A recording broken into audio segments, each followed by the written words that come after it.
Welcome once again to Lehto's Law. Here's Steve Lehto. Got an update here to a story I did not so long ago. A lot of people sent this. Thank you very much. From the Associated Press, Ed White wrote it. Detroit judge who put teen in handcuffs during field trip is demoted to speeding tickets. Speeding tickets. A Detroit judge who was temporarily removed from the bench after ordering a teenager into jail clothing and handcuffs during a field trip is back on the bench, but assigned to speeding tickets and other relatively minor offenses. So keep in mind that in Michigan, as in many states, there's different courts that handle different things. We've got district courts, circuit courts, the Court of Appeals, and the Supreme Court. And generally speaking, the district courts handle the lower level stuff, traffic tickets, landlord-tenant issues, but they also do handle misdemeanors, and then they also handle the hearings, the preliminary exams that would then result in somebody going to circuit court for a felony case. And so those can be very, very important. So right now, this guy's docket is going to be traffic tickets and other relatively minor offenses. The judge lost courtroom duties back in August and was ordered into social emotional training by the chief judge. Instead of handling key hearings and major felonies, he returned this week to the court's traffic division. So he wouldn't have just been hearing the major felonies, but that would have been among the things he'd be doing. In a lot of courts, the assignments are done randomly, meaning that you don't know what judge you're going to get, and a judge doesn't know what case is going to get. They just get assigned, and boom, boom, boom, boom, boom. Well, apparently they put a flag on his file and said, okay, the only stuff you put in here right now, traffic tickets and other minor offenses. The chief judge wrote, "We appreciate his efforts in preparing for this role and wish him success as he transitions into the new responsibility." Now, the judge's attorney said the judge is willing to work anywhere at the court. He truly understands and wholeheartedly embraces the concept of teamwork. Teamwork. It's what makes that court work. The judge got in trouble for singling out a 15-year-old girl who fell asleep during a field trip and having what he considered to be a bad attitude while she was visiting his courtroom with other teens. He ordered the young lady into jail clothing and handcuffs, all while the field trip was on a live stream video. He also threatened her in front of her peers with juvenile detention before releasing her. And the entire event was just a mess. Trying so hard to think of words I can say. But among other things, he berated her. He said things to her that were just so condescending. Also putting her in the jail clothing.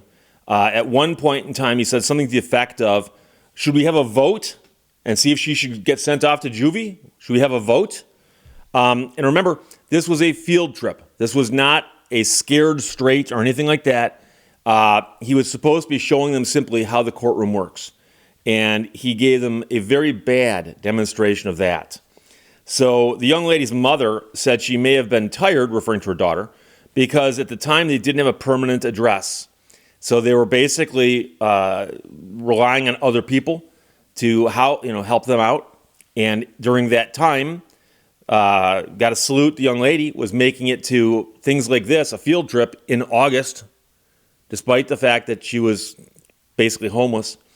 The judge told TV stations that he apologized. And I read earlier on one occasion, not only did he apologize, but he offered to be her mentor.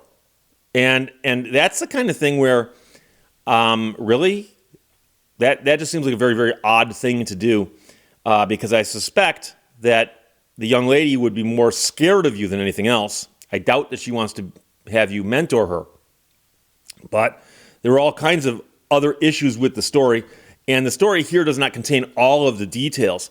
But one of the things that I found most troubling about this is that when the story made the news, reporters contacted the judge and said, "Hey, we understand that there's a field trip with high school kids, and somehow you berated one who may have fallen asleep during your talk, and you put her in jail clothing and handcuffs, asked the rest of the class, should we throw her in juvie, and what's going on here?" And instead of saying, upon further reflection, I may have made a mistake, and now looking back on it, I realize that I did, and I would like to apologize to her. I'd like to apologize to the rest of my court staff. I'd like to apologize to the rest of the class. I'd like to apologize to every single living being on the planet. He said, Yeah, I was trying to teach her a lesson. And now, it's not your job to teach every person on earth a lesson, although it might be your job to apologize to every person on earth. That's different. So he now says he did apologize. So I don't know if the apology is separate from what you heard about before, or if he considers it an apology and he says, would you like me to be your mentor? Meanwhile, the mother and the young lady, but on behalf of the young lady, the mother has filed a lawsuit for inflicting fear and severe emotional distress in the young lady. And I mentioned previously, full disclosure here, the law firm handling that case has an attorney there who I always see on TV in their ads, who's a former student of mine. And she's in very good hands. So we'll see what happens with respect to that lawsuit. But the real issue here is that many people pointed out that this courtroom is one of the courtrooms where you can watch the proceedings live on the internet. And there are some courtrooms, several of them in Michigan, Judge Middleton's an example, where so many people watch what would otherwise be mundane hearings that some of these judges are becoming very, very well known. And so I can even think of another judge in the 36th District Court, whose name escapes me at the moment, who is notorious for telling it like it is. But he's doing that to defendants who give him guff. Okay? And so if you walk into any court in Michigan on a random day, and I just said, let's put the names of every single judge in a hopper, and then let's grab one at random, and let's go into a court where they're going to hear a bunch of stuff with a bunch of people, like a motion hearing day or some of a day where they're going to have a bunch of pretrial conferences or something. And just go and sit and watch what happens in that courtroom. The courtroom should start out at neutral. And the judge should be treating everybody with respect and dignity. And now if somebody comes into the courtroom and starts acting inappropriately, particularly towards the judge or towards the court, a judge should dial it up just a little and say, hang on a second. In a courtroom, we expect a certain level of behavior here. Now, I get flack from people when I explain to them that they should be respectful to the court. I actually have people say, Steve, that shows how you've been brainwashed as an attorney to think we have to be respectful to a court. I didn't say you have to be. I said you should be. And one of the things that I've seen many, many times is where judges will put up with a lot of nonsense, and then eventually they'll snap. But keep in mind that the judge has a lot of discretion in how they handle things before them. And since you want the judge to treat you well, I'm not saying treat you inappropriately well, but I'm saying here's what can happen today in court.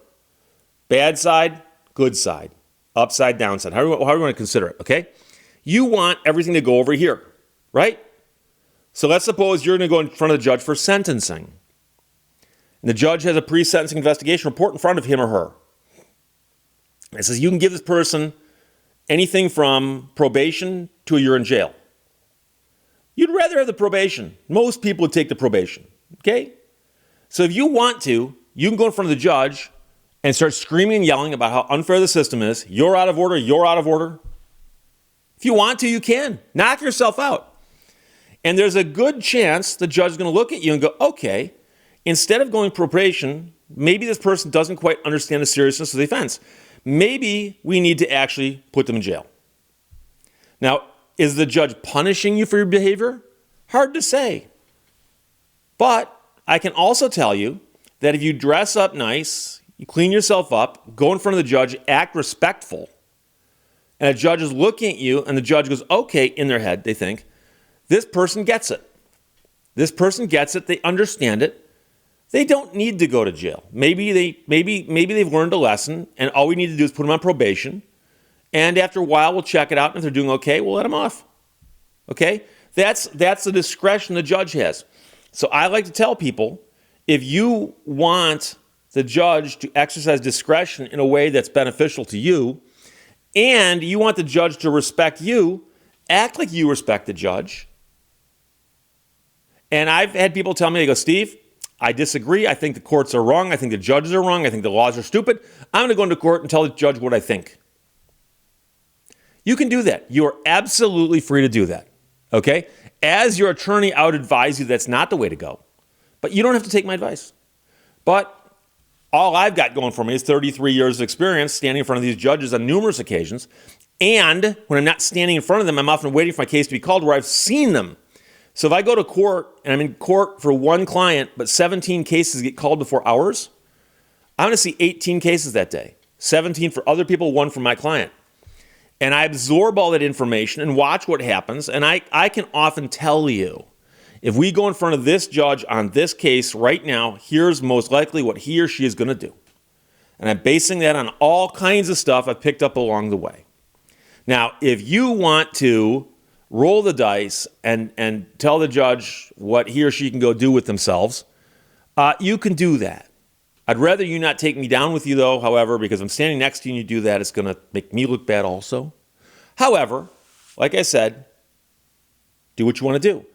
But the default position always needs to be that when the judge walks out in the morning and hits the bench and you call your first case, the judge should be respectful and honorable and understanding that it's not about him or her. This is very important.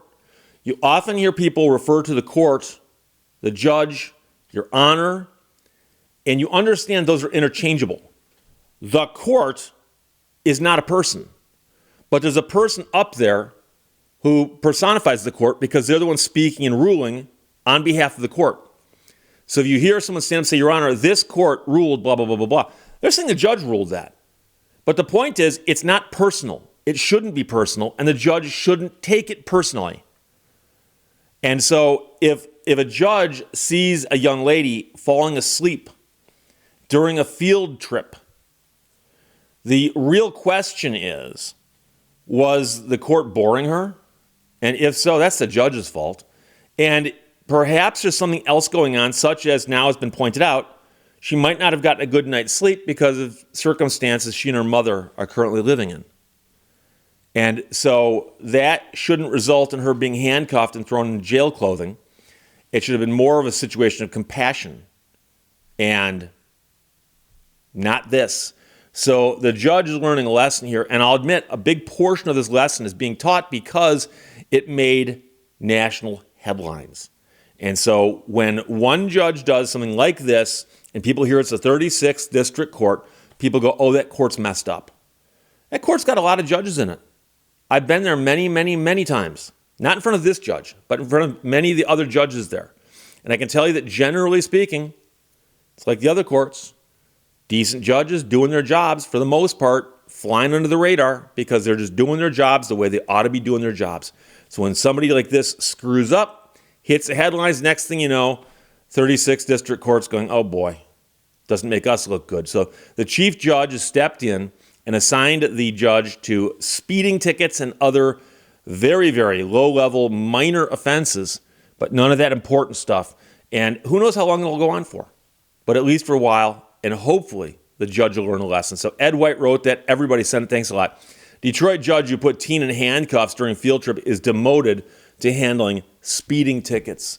Questions or comments, put them below. Let's talk to you later. Bye-bye. Thank you for watching Lehto's Law. Honk if you love peace and quiet.